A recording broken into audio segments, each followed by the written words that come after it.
And welcome to End of the World News, the podcast. I'm your host, Ben. I'd like to introduce my co-host, Cindy. Hello. How you doing today? Good. How are you? Well, I feel like 1,000-pound weight has been lifted off my shoulders. Oh, and how so? Well, as you know, I'm a cigarette smoker. And I'd be lying to you if I never thought about, the damage that I was causing to my lungs. Yeah. I even thought about quitting because of that and trying out zines for a while. Right. But thanks to the hardworking scientists in Japan, Oh. I don't have to worry about that anymore. Oh, really? Yeah. Japanese butt breathing technique could help people with lung conditions. Japanese and U.S. researchers have developed a groundbreaking treatment for people who can't breathe through their lungs by delivering oxygen where the sun don't shine. Results from the first human clinical trial testing the so-called butt breathing technique suggest that it is safe and well tolerated, pushing the cheeky alternative one step closer to becoming a real lifesaver. What are you laughing about, Cindy? I'm just trying to understand how that helps you. I no longer have to worry about, ruining my lungs, because when I can do that, I can just breathe out of my ass and everything's going to be okay. I don't know why you're laughing so much. This might sound like a sketch from a Saturday Night Live show, but this is a Nobel Prize-winning idea and actually steals a page from nature's playbook. Okay. Who are you to argue with God's playbook, Cindy? I don't know. It works like an enema. It works like an enema? Yeah, it's all part of God's playbook. Oh. Is that like a green tea enema? With researchers slipping oxygen-rich liquid straight into the rectum using a lubricated tube. Are you sure these Japanese scientists aren't Draco reptilians? I don't know. Why are they trying to stick things up my ass so I can breathe? This seems like a honeypot. I guess it depends on if you're giving or receiving. After early animal tests, Where do you get these things? Cindy, listen, these reptiles in Japan just made it possible so I can continue to smoke regardless the effects on my lungs. I'm just trying to throw them some flowers, right? They deserve this. How much do you want to bet that the person who came up with this is a smoker and they're just trying to make sure they're okay? Hey, listen, if I can smoke until I'm 75 with no repercussions and spend the last 5 or 10 years with a tube up my ass breathing, this is a Nobel Peace Prize winning idea. It hasn't won the Nobel yet. It's still in its early stages, so let's just support these people. Oh my goodness. Once inside, the oxygen would theoretically pass through the intestinal walls and into the bloodstream, bypassing the lungs altogether. See, you don't even need them anymore. Oh, wait. Theoretically, so they don't even know. They haven't tested this. It's still in its early stages. So it's Cindy, it's a concept. It's not actually been tried. Well, I'm going to put all my eggs in this basket, okay? Or in your butt, you mean?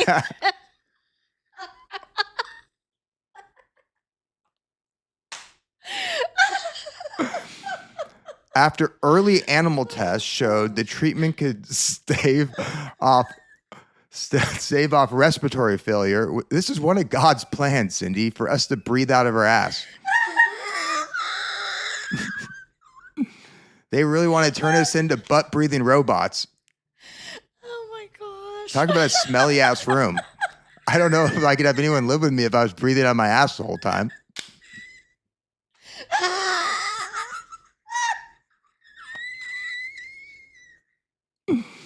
Hey, all you Japanese scientists, I'm sorry for Cindy's complete lack of respect for the important work you're doing to save lives.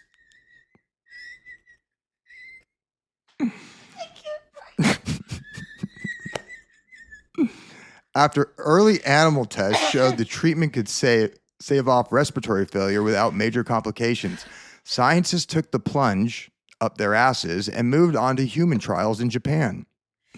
They recruited 27. Well, there you go. 2 + 7 = 9, 33. I'm sorry to not trust this study. That's your first clue, huh? They recruited 27 healthy and brave men. Yes. Very brave. Or gay men. I don't know who would sign up for this. Yeah, Sticking lubricated tubes up your ass to shoot up a saline solution. This is really what happened. Men who agreed to have varying amounts of I didn't even know how to pronounce that, liquid inserted into their rectums to hold for 60 minutes. That sounds like the movie. 20 of them, what? That sounds like the movie where the lady has to hold the water in her butt because her mom's schizophrenic. I've never seen that movie, but yeah. 20 of them lasted a full hour. God, the heroes. We got to stop calling them patients and just call them heroes. Why are they heroes? Because they're paving the way in untested science so that one day I'll be able to breathe out of my ass too. Oh my goodness. 20 of them lasted up to a full hour, including some who took up to 1.5 liters of the fluid. Participants reported in bloating and discomfort, but no serious side effects. Looking ahead, Takibi, that's the guy's name, and his colleagues are planning to test eternal ventilation within oxygenated liquid, aiming to figure out how much is needed and how long it must be held to boost the patient's blood oxygen levels. Now, here's a quote by them. During the COVID pandemic, many patients died in part because there was a global shortage of ventilators. And if they could have just breathed out of their asses, nobody would have died. Yeah, I didn't say that, but that's probably what they're thinking. Yeah, so hey, good news on that front. I'm not going to hold my breath. You should when I start breathing out of my ass.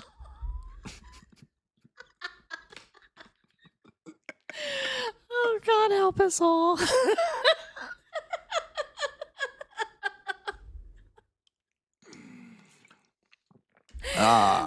Next topic. Thank you, Jesus.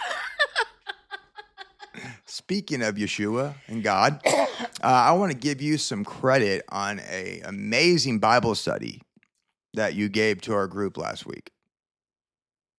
And it really got me thinking. Hineni, here I am, Lord. Hineni. Hineni, that's how you pronounce it? Yeah. Well, I'm going to read to you a little bit from Isaiah 6. Yeah.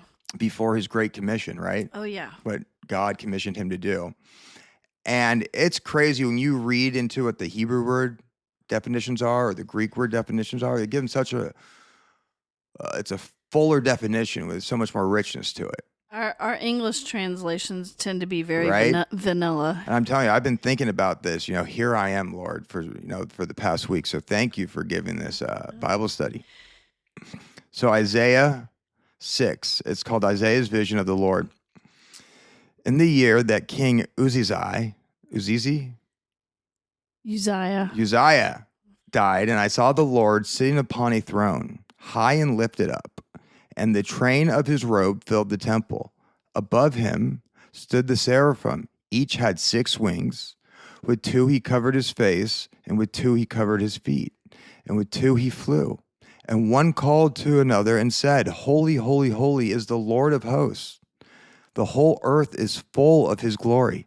Man, wouldn't that be awesome to go up in the throne room and see that? Oh, absolutely. One day, Lord, I can't wait to see the craziness of the heavens and just be in the presence of Lord our Father. Verse 4, and the foundations of the threshold shook the voice of him who called, and the house was filled with smoke. And I said, Woe is me, for I am lost. For I am a man of unclean lips, and I dwell in the midst of a people of unclean lips. For my eyes have seen the King, the Lord of hosts.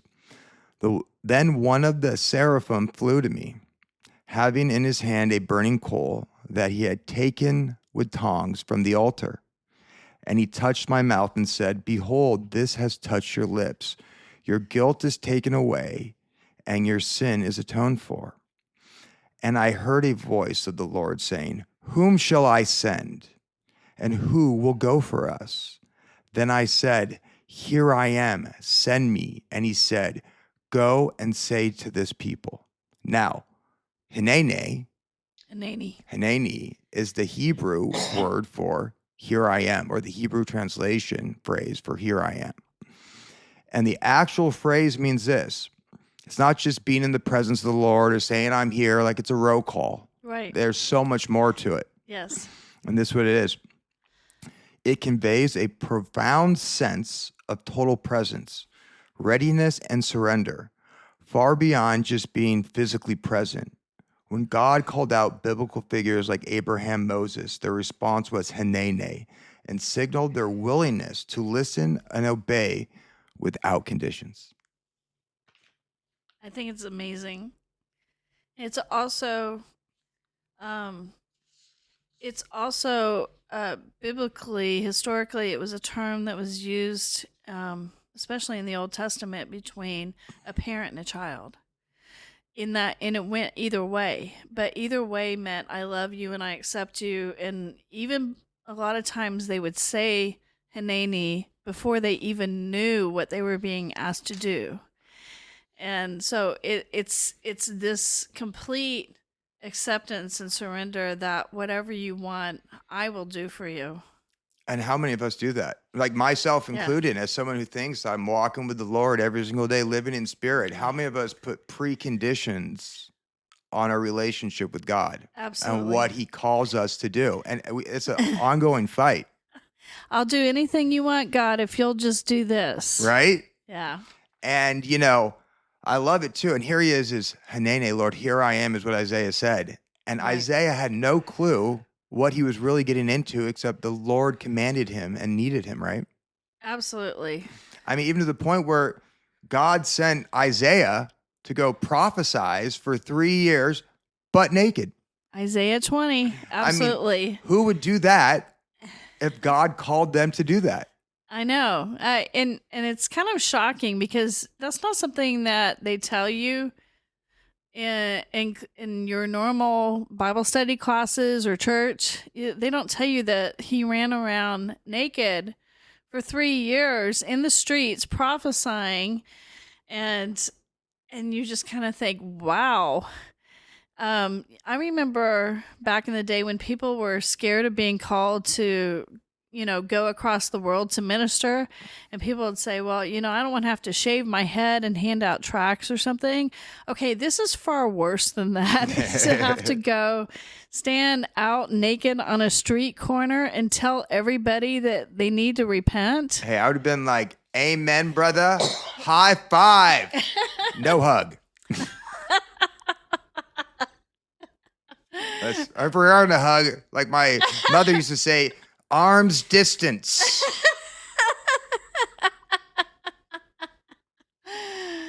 Well, and the thing you have to wonder about that is, it's not like Jerusalem is never gets cold. 3 years? Mm-hmm.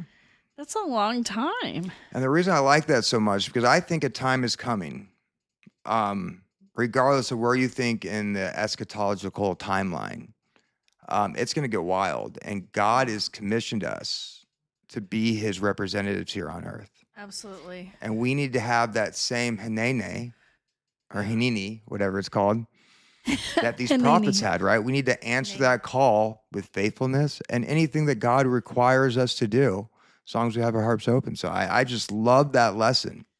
I do too. I love the fact that he was saying yes to the call of God on his life before he ever knew what he was getting himself into. Here I am, God. All right, go, prophesize naked. Oh, shit. Well, he doesn't start off that way. He kind of, it's a progression.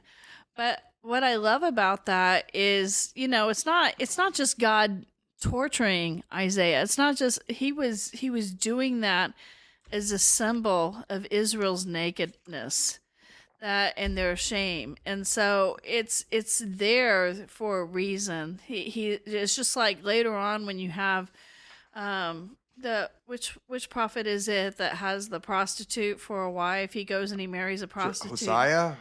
Yes, Hosea, and it's Gomez. Is it Hosea?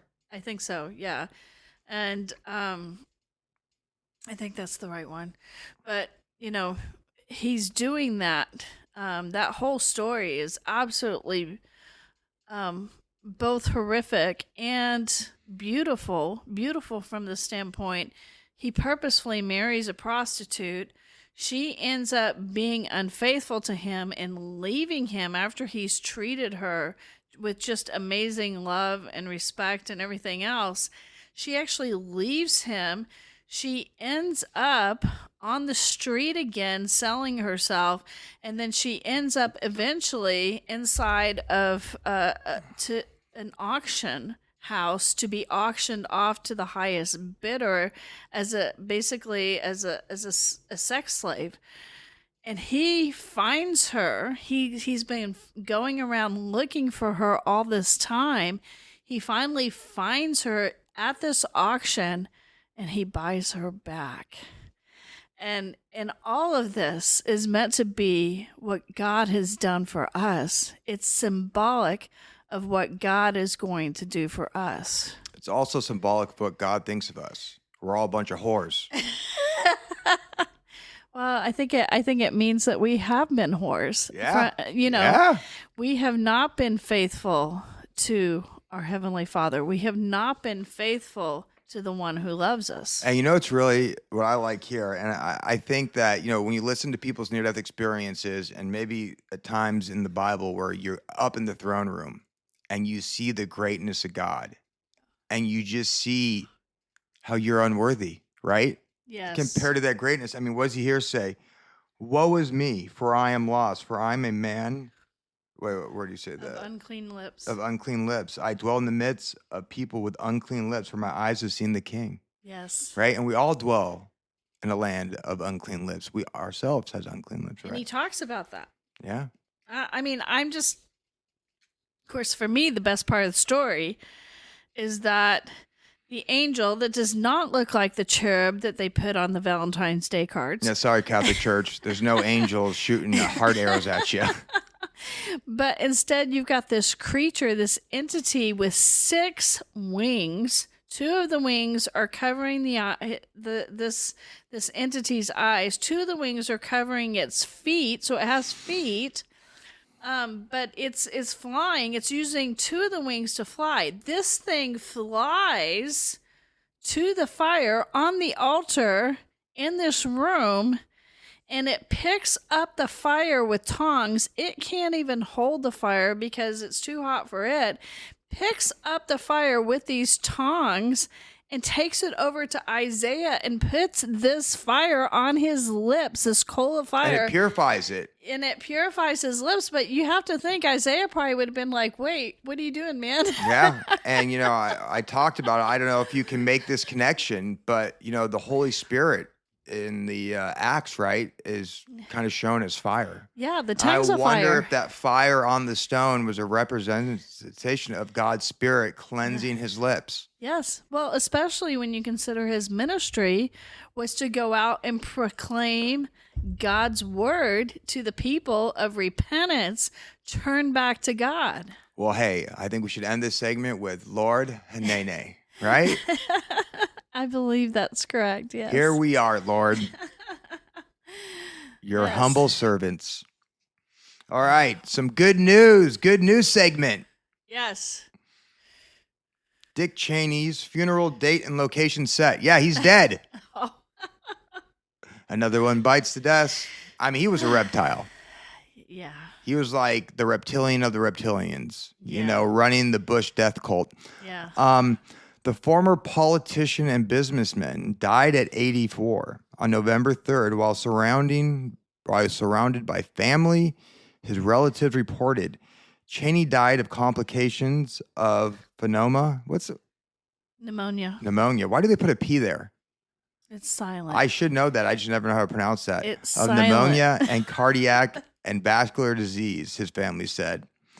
The funeral will be held at 666 Saturn Avenue in Washington, D.C. at 3:33 p.m. It did not say You that. don't believe that? No. That's at 666 Saturn Avenue. I mean, that may have been literally where they ended up having it, but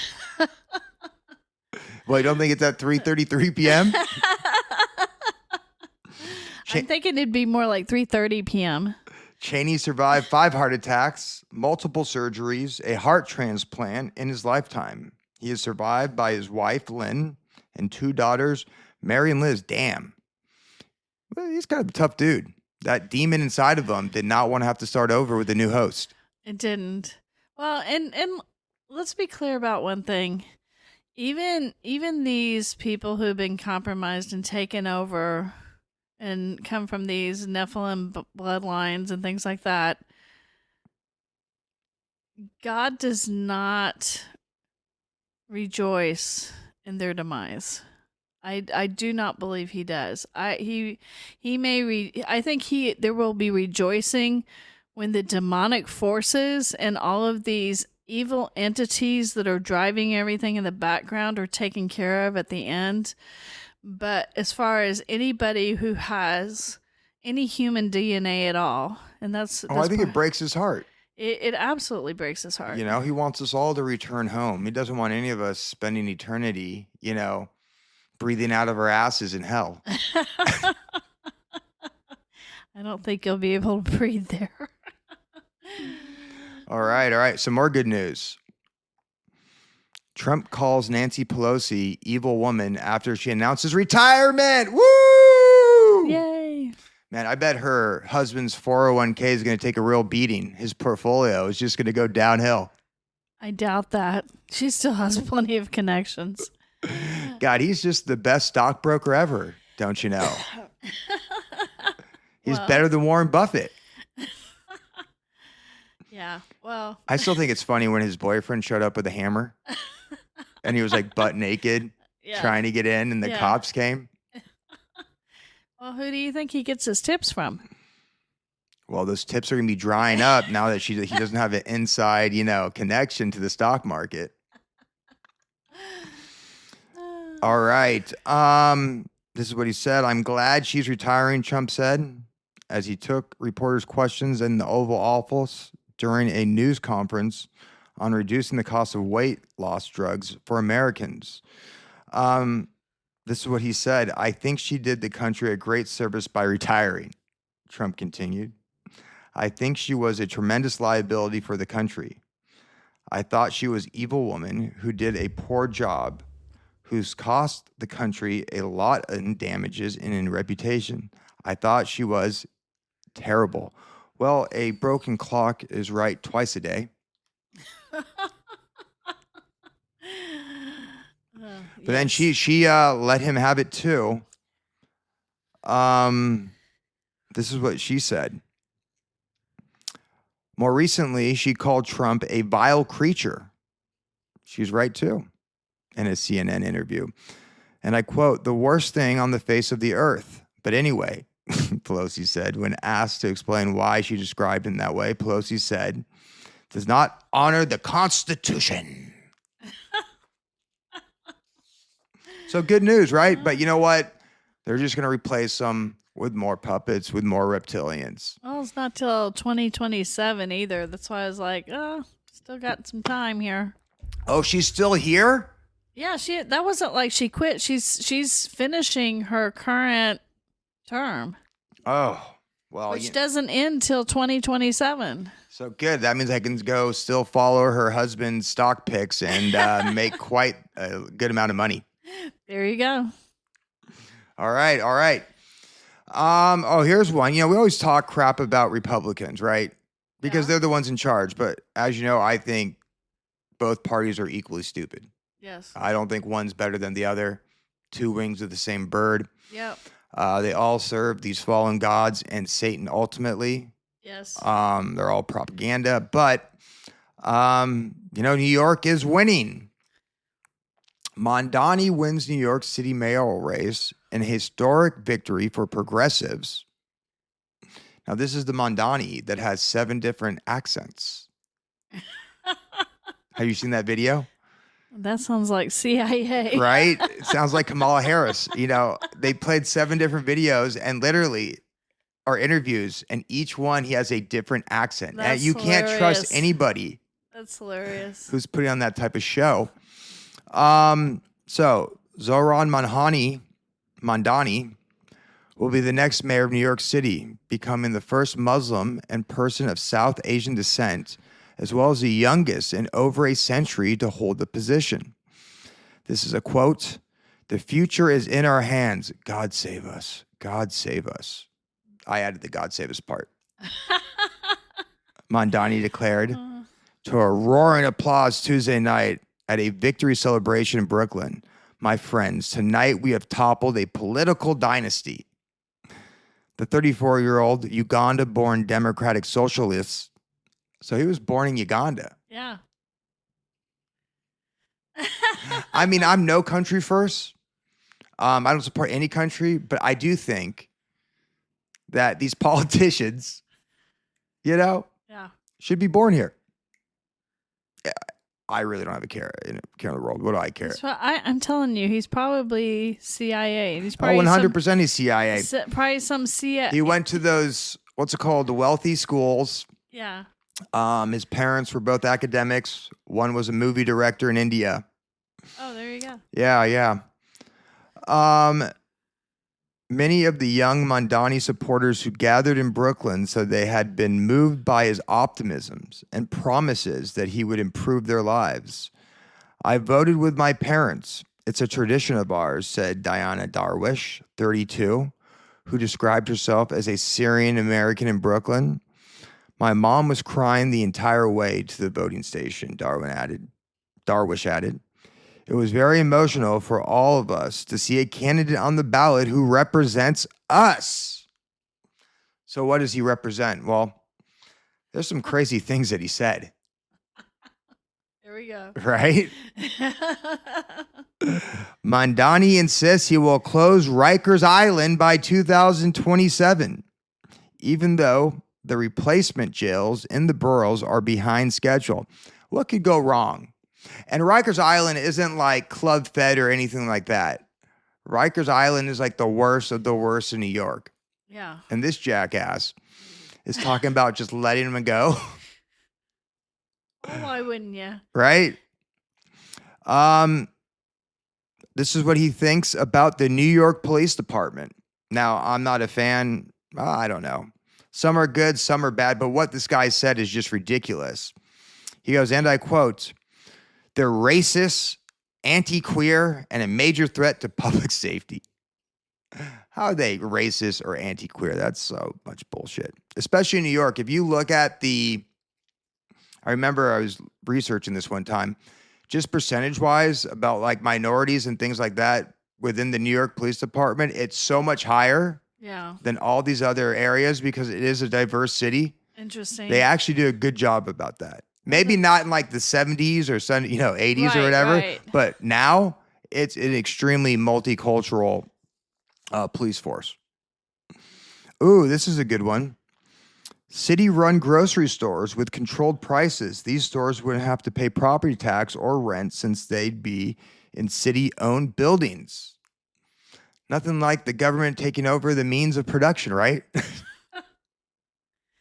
So that doesn't sound like communism at all. Oh, here's a horrible thing about Mamdani, too. He wrote and sang a rap song. He's kind of got what's it called, Zelensky vibes, right? Former rapper. I bet he turned was politician. He was probably a dancer too. Right? And in fact, the song gave praises and love to the Holy Land Five, Americans who helped finance Hamas and were sent to prison for up to 65 years. And then Mamdani promises to stack rent guidelines board with people who will freeze the cost of all rent-controlled apartments, about 30% of the city's stock. I'm not. Yeah, why not? Maybe that's a good thing. Rent's getting too crazy in New York. But hey, there's a bunch of people who are going to move out, don't you think? Oh, yeah. Well, there's been an uptick in Connecticut already. They had a 15% sudden increase of all of these people from New York City coming to buy up property there. And likewise, it's been 15 to 20% in Florida of a bunch of people coming from New York to buy property there. So there's definitely an exodus happening to some extent. It's hard to tell, though, with the news, how much of it's real and how much of it's just what they're telling us. So the question is, we know he got selected, Yes. not elected. Right. And there's multiple ways to do that. Yes. Why do you think the powers that be put a communist Muslim, I mean, this is big, Yeah, it is. It's huge. in the biggest city in America? Why him? You got to have somebody who can run a smart city. Right? I almost think that they're also kind of setting it up for a false flag, if you ask me. Yeah. Right? Because here you have this Muslim mayor Right. who's anti-Israel, pro-Hamas. Right. You have all these people becoming emboldened, speaking up against that. Right. From the river to the sea, all types of those things. Yes. Wouldn't this be the perfect scenario for a, false flag or an Yes. attack on the homeland? Oh, for sure. And you drag America into this war. And we're already dragged into this war, but just to give, for the people to give their consent Yes. for us to really go in there and put boots on the ground. Oh, yeah, for sure. Well, they are. I mean, we've already had a federal surge, as they're calling it, up in that area. So I think you'll continue to see that sort of thing happening. They're under law. I don't think it's law. They're under an executive order nationwide for all states to have National Guard ready to go, ready to be boots on the ground by April. Is that a video that Next I year. saw? How they were all training, right? Yes. For the same thing Yes. across the country. Yes. And no one knew about that. That's a real thing. Yes. Yeah, I saw a video on that. It's crazy, and there is like one or two training programs with that, but they're renaming all these things because they don't want you saying martial law. They don't want you saying anything that has historically been negative. So they're calling these federal surges. Yeah. Well, we'll see what happens, and also I think this is just I think we talked about it last week. But this splinter or this civil war within the Republican Party, right? America Yes. First Yes. and the Zionist faction. I think they're doing the same thing on the left Yes. with the traditional blue dog Democrats or whatever and the very progressive wing of the Democratic Party. Well, if you And look- there's nowhere in the middle for these two. And I think they're just deploting or ruining both parties. Well, and they're running all the groups. So if you look at all the groups across the board, every group is being splintered. And they're doing that on purpose because the way you create chaos is to get everybody fighting. Yeah. And it's working like a charm. It really is. That's why I say just reject it all. Yes.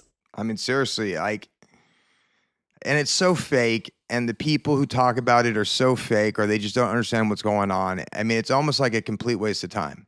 Yes. How long have we been doing this for? I don't want to tell you. What, like 50 minutes? No. 33. No! Just hold off and change the subject, Cindy. I tried, but you wouldn't have it. I thought we talked about butt breathing for way longer than that. No. I tried to get you to wait. All right.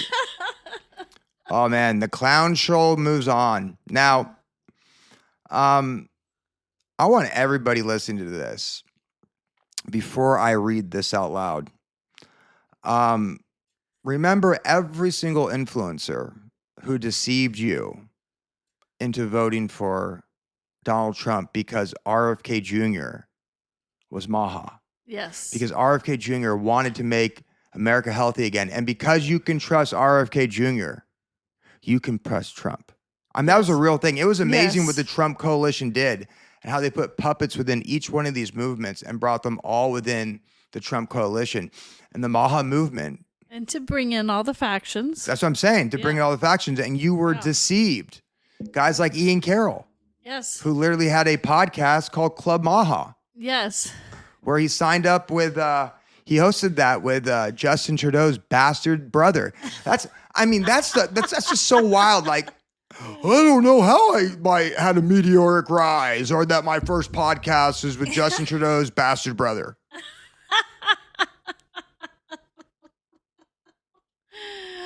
Oh, we love Ian. Oh yeah.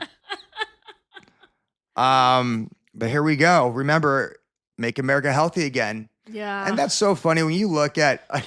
I was watching RFK Jr. talk about hawking Ozempic to the American people. Yeah. Everybody will be able to get this drug, and it's going to change. We will lose, the American public, because of this agreement, we'll lose 125 million pounds by this time next year. So it is going to have dramatic effects on human health in this country. I'm like, this is the face of health. Like, how was I fooled by this guy pumping weights, before the election? I guess I take that back.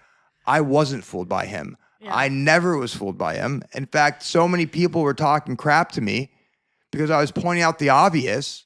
Well, he was brought in to split the Republicans because he came out very strong anti-vax before this ever came up with COVID. He wrote a whole book on it. And so because of that, there were a lot of people that were like, hey, take a look at this guy. He might be worth having around because at least he's not going to vaccinate us. And people who didn't like Trump, that's the whole sneaky part of it is, right? It's it's a group that was anti-establishment.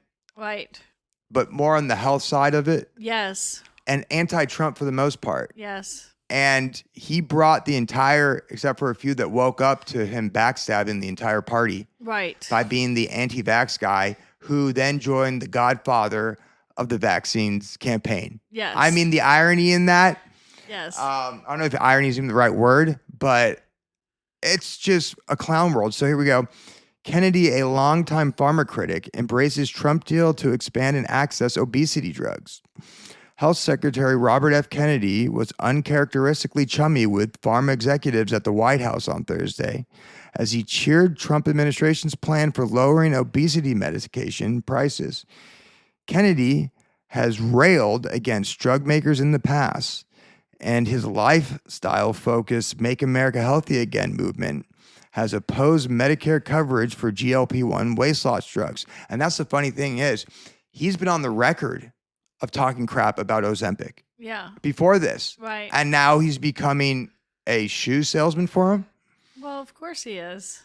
He's towing the party line. Yeah.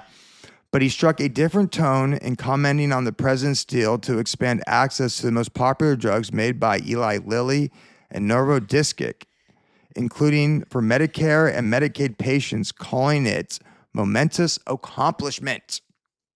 Yeah. This is the guy that wants you wearing a wearable. Well, which means that you are giving away all of your personal health information every minute to the government. Well, according to 7Cs, yes, this guy who is a researcher, and I like him, there's actually a more sinister agenda behind this. Or should I say a reptilian transhumanist agenda behind this. I'm sure. And this is what he says. Now, I haven't confirmed this, but this guy does research, right? So he's not into the BS or anything like that. Right. So I can say with confidence that what he's reporting here, I believe to be true. Yes. And if you don't, too bad, look it up. But this is what he says. Remember that Ozempic is a reptilian transhumanism agenda.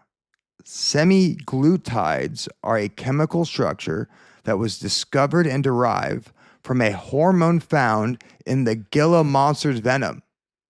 Have you seen a Gila monster? Yeah, it's pretty horrific. It looks just like Klaus Schwab. All right, fair enough. Now it's this giant reptile, but this is what it says, right? So check this out. Extendin-4 is a hormone created by the lizard's DNA, secreted in its venom and saliva. This hormone has been synthesized into the formula for semaglutides, which is the main active ingredient in Ozempic. Yeah. And you hear about people who've been taking this for a year, 2 years, and their stomach starts to get paralyzed. Yeah. Yeah. I wonder if that's a result of the venom. Of the venom they're putting inside of them. Yeah. But isn't that just, I mean, I just want you to think about all the influencers that MK Ultra'd you. If you voted for Trump, if you voted for Maha, and if you probably listened to this podcast for over a year, you probably didn't. But if you know anybody, just think of how the influencers deceived you. Right. And what are these same influencers talking about now? I mean, I totally am living in a clown world. First, we have RFK Jr., who was making America healthy again, selling Ozempic. And now they're trying to get you to think that Tucker Carlson is a viable candidate. Or Thomas Massey. Or Thomas Massey is a viable candidate for 2028. So let's just take a look at the choices we have within the conservative movement for president, right? We have a CIA operative, Mockingbird operative, and Tucker Carlson. His father was huge in the CIA and propaganda arm. His great-great-great-grandfather, right, was Henry Miller on his mom's side. And no one really talks about this because I think this is where all the source of the power really lies. Well, he migrated over here from Germany, changed his name, suspect. Yeah. And then somehow became the largest landowner in all of America. Even larger than Bill Gates? Oh, yeah. He owned 1% of the total land in all of America. Oh, wow. I mean, that's a lot. That is a lot. Yeah. And who's the second one? Then we got, J.D. Vance. Yes. That Zionist, puppet, butt buddy of Peter Thiel. Right. And the Palantir agenda. Not to mention the powerful handshake. Oh, the angel of death. Yeah. Totally forgot about that. So you got, Mockingbird asset, Tucker Carlson, the angel of death, and Thomas Massey. And like I said, I love that quote. Now, I don't love the quote, but I just laugh at this every single time. Everybody in the conspiracy community and a lot of the people who are cheering on Thomas Massey would know this quote. And it's Albert Pike, a 33-degree Mason, who I believe wrote Morals and Dogma. Yes. He says, whenever the people need a hero, we, implying the Freemasons, will supply one. And then you just do a little Google search. Yeah. And you got Thomas Massey, who was groomed in Demolay International, a Masonic boys organization named after the last Grand Master of the Knights Templars. A group. That's not suspicious at all. A group that groomed Walt Disney. Yeah. And Bill Clinton. Yeah. And you look at the three options and we're like, oh my God, we are living in a clown world. Yeah, we are. And everybody who was wrong about Trump, everybody who was wrong about Maha, the entire mainstream alternative media are wrong again. And people are just falling for it. People. Okay, wait. I'm going to stop you because they're not wrong. They're just doing what they've been told to do. They're not wrong about what? They're not what they're saying. You're saying the alternative media is wrong again? They're not wrong. Touché. But they are telling you what they've been told to tell you. Yeah. And I'm starting to realizing how it works. Like, is everybody a controlled op? No. But you have the controlled ones. Yes. Then you have the grifters. Right. That are just reposting. There's some people on social media that have big followings within this mainstream alternative media, like Evan Kilgore or whatever his freaking name is. Yeah. That literally just repost stuff and just ask stupid questions and make stupid statements like, who stands with Tucker? Can you feel this? Leave a comment. I mean, it's just so dumbed down. And I'm just like... He's probably making $7,000 a post. Well, he used to make $7,000 a post. That's actually the funny thing, is once he jumped on Candace Owens, tip and started reposting her because that was more profitable. Right. Some internet sleuths, and maybe it was just the Zionist faction that he's pretending to fight with. Yeah, this guy was actually a former Zionist. There's pictures of him with like an IDF shirt, and he actually admitted to getting paid to talk about Zionist talking points in the past. There you go. And my question to you now is, well, who the hell's paying you now? Yeah. Right? Oh, yeah, somebody's paying him. If you're He's claiming, not doing it unless somebody's right? paying If you're claiming that, the Zionists used to pay you, but you're no longer falling for the spell and the lies and the deceit. All right. Well, who's paying you now? Yeah. Because I went on his site and I really thought about this. Yes. There's no way to support him. Yeah. There's no podcast that he has. Right. Does he make paying him. Does he make a few grand off of X? Yeah, but that's not enough to live. Yeah. So who's paying that guy? Enter Peter Thiel. I mean, one way or another, Peter Thiel's probably paying you. And sometimes in more ways than one. Nighty night, keep your butthole tight. I wonder if that's like the mission to the fair, to Peter Thiel's fair. Hey, he probably got. He probably breathes out of his ass a bunch too. I was gonna say he probably got invited to Bohemian Grove, so that was probably felt like a moment of reward for him. He's probably giving a speech. Yeah. Gentlemen, we're making major breakthroughs in science. You can now breathe through your ass. All it requires for me to stick mine. I mean, not mine. A lubed. No.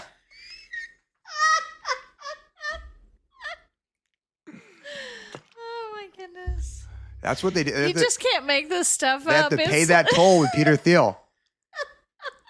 He let Sam Altman have it. Like in that relationship, when you look at Peter Thiel and Sam Altman, both are gay. Like you can spot who's the twink and who's not. Yes. Yeah.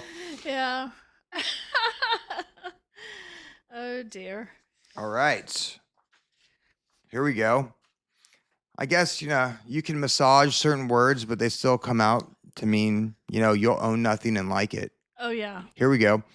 Housing director confirms administration is working on a 50-year mortgage after Trump hint. It followed a Truth Social post by President Trump early in the day where he shared a graphic juxtaposing an image of him next to one of the former presidents, Franklin D. Roosevelt. The administration that oversaw the New Deal established the 30-year mortgage standard to help citizens recover from the Great Depression. Similarly, Trump campaigned on creating affordability for younger generation last year, but the president has faced headwinds on a subject more recently as prices rise. So that's the thing. He's trying to combat these high prices, and the reason we have such high prices is because these groups like BlackRock and State Street are getting funny money from the U.S. government and buying up all these houses at 10 to 15% above value, then turning them into rental areas. I mean, that's why all the prices are going up. And his way to combat this is we're not going to, stop this practice. We're actually going to make the loan longer by 20 years. And when I read that is, yeah, you really are going to own nothing and like it forever. Yeah. Oh yeah. Not to mention the people who set up the loan in the first place are going to make huge returns. Now, you had something interesting. An interesting idea is you said that Japan has been doing these 50 years or 100-year mortgages before. Oh, Japan. So Japan passes their real estate within the family down from one generation to another. So because of this, for a long time, they've had over 100-year mortgage. So you can get, I think, up to 150-year mortgage in Japan. And I mean, it's crazy. The only reason I know this is I worked on a database one time where we had to store all this information. But the only way that you could do this is you had to basically breathe out of your butt. No, probably, but no.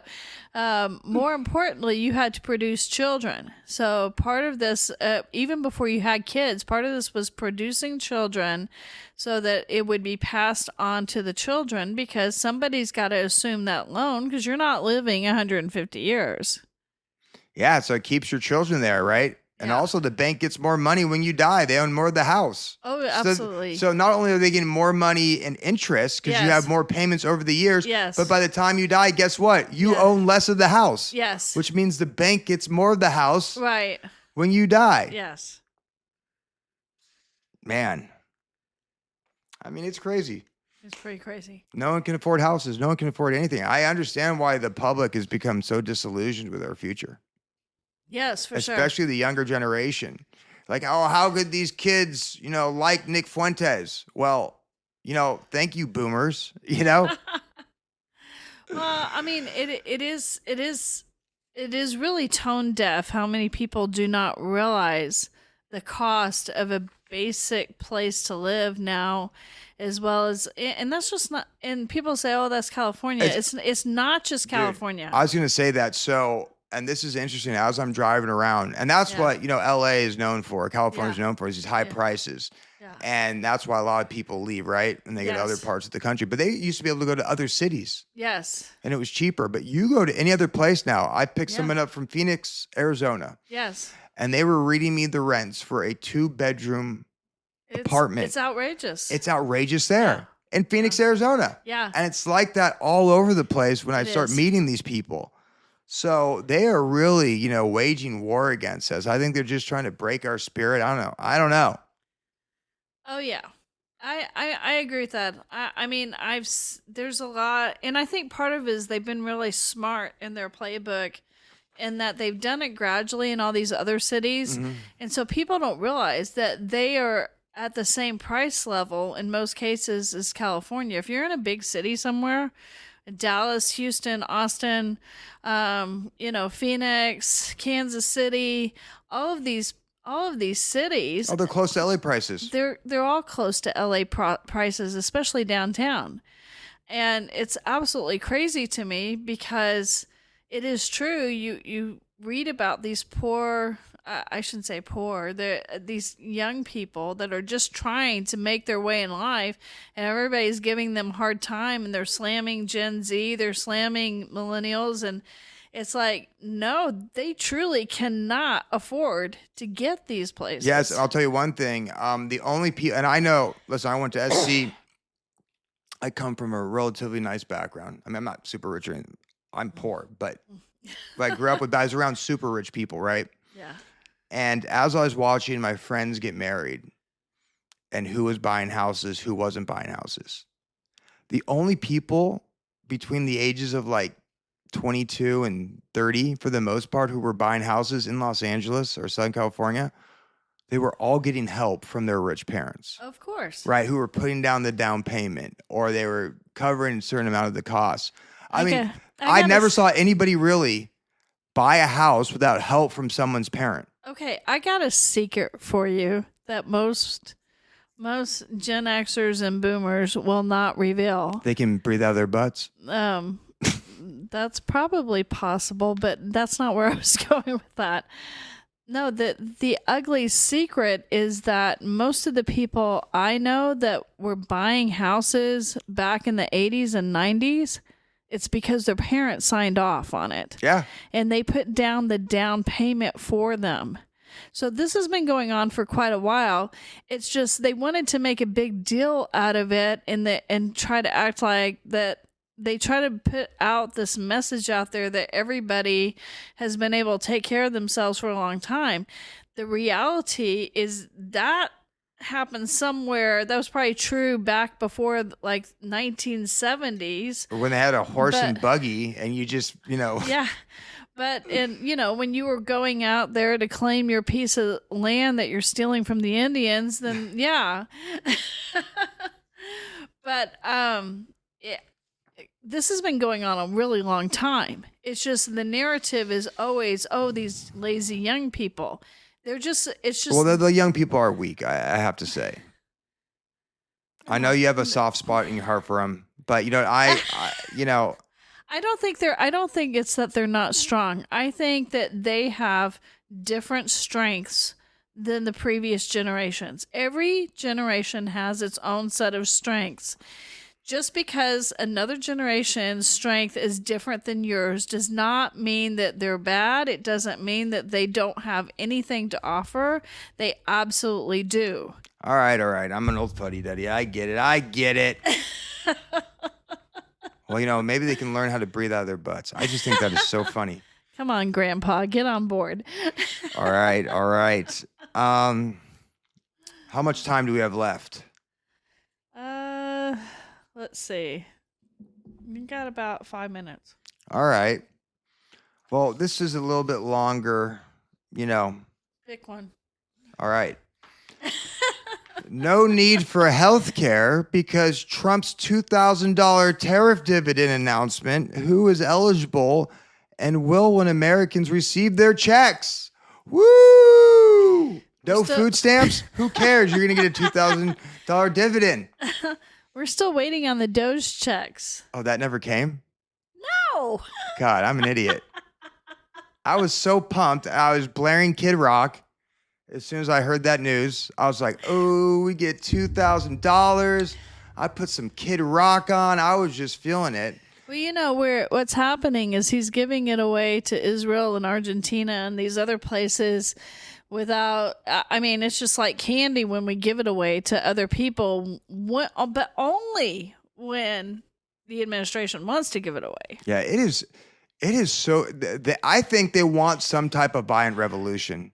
Because in the middle of this shutdown, and yeah, some states restored SNAP benefits for some people. I think gotta say that real quick. Yeah. So maybe we're not seeing quite a big rebellion. Oh, they just put out a thing that they put out today, I think, some kind of, I don't even know what you call it. There was some kind of message sent to all the states saying that they could not give out benefits, fulfill the benefits out of their state coffers. Really? And and this is coming from the Trump administration, and you're like, well, what the heck? How do you have the ability to do that? Yeah. Well, this is what a Trump tweet said. Man, I was so pumped. I thought I was going to get $2,000, Cindy. I'm sorry. Then you just had to rain on my parade. I'm sorry. I was so excited about that because I thought that was a possibility. I was so excited about breathing out of my ass because that was a possibility. And you just came and rained on my parade. It looks like I'm going to have to quit cigarettes now. Here's the thing. Here's the thing, Ben, is I care about you enough to tell you the truth. Thank you so much. Looks like I'm going to have to quit cigarettes. I'm not going to be able to rely on those Japanese reptiles creating this new butt breathing technique. Do you really want to sit around with a tube up your butt just so you can sit there and smoke? How small is the tube now? How much lube is on this tube? Because they said that this was a lubricated tube that they were sticking up people's butts. Filled with oxygenated water. How stupid is that? I'm going to guess that it's dildo size. All right, I'll quit cigarettes. Here's a quick Trump tweet. People that are against tariffs are fools. We are now the richest, most respected country in the world with almost no inflation. Have you been to the supermarket recently? No, he hasn't. He has his own staff. A record stock market price. 401ks are highest ever. We are taking in trillions of dollars, and we will soon begin paying down our enormous debt of $37 trillion. Record investment in the USA, plants and factories going up all over the place. A dividend of at least $2,000 a person, not including high-income people, will be paid to everyone. Free money. Uh-huh. Yeah, I don't think it's coming. And if you believe that... If you believe that, then let me teach you how to breathe out of your ass. And we have oceanfront property in the middle of Missouri to sell you. Yeah. Well, what a joke. All of it is a joke, Cindy. It is. I mean, I wouldn't put it past them to put, put out like a $500 thing or some kind of tax deduction. Now, granted, that was the other big thing. When we started all this, everybody kept telling us that we wouldn't have to pay taxes anymore. Has that been the biggest joke ever? Dude, everything these politicians say is the biggest joke ever. Yes. Literally from, RFK Jr. hawking Ozempic after claiming to make America healthy again when he's just turning them into reptilians. Yeah. The sun is really getting into my face now, huh? So I think we should end it, right? Yes. Anything you want to say? No, I think this was good. We're hanging in there with God. Yeah. I like to finish with this. Hineni, right? Yes. Here we are, Lord. Yes. And if you listen to this, wake up every day. Hineni, here I am. Yes. What do you commanded me? Please don't ask me to prophesize naked. I might, get thrown into jail. Especially not in your Uber. Yeah. I'm just kidding. So I think your rating would plummet. Or go up. I don't know. Depending on who's writing. repent. Dude, can you just put some clothes on? Oh, sorry. This isn't cool? Let's just try pants. Hey, Isaiah. I like what you're saying, but it's just a little too distracting. High five. No dong on dong action here. No hugs, dude. I love you and I respect what you're doing, but